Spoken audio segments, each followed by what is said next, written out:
Superior Court Justice Michael Code says the extensive planning that went into the murder of 23-year-old Laura Babcock and the fact the two accused in this case burned her remains in an animal incinerator and then took photos calls for a consecutive sentence in this case.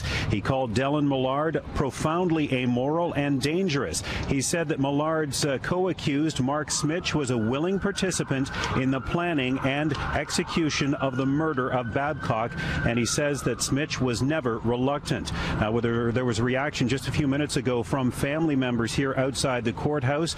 Reaction from Laura Babcock's father, Clayton, who calls the two men accused of the murder of his daughter cowards. In addition to being murderers, this pair are cowards. We could have accepted an earlier parole eligibility, but when asked in court if they had any final words, both declined to say even that they were sorry for our loss or had any remorse for what they were proven to have done. Justice has been served to the murderers of our cherished daughter, Laura. If there ever was a reason to punish to the full extent of the law, this was it. Somehow life imprisonment seems lenient when Laura didn't even get to see her 24th birthday. Without our Laura, our days will never be as joyful as they once were.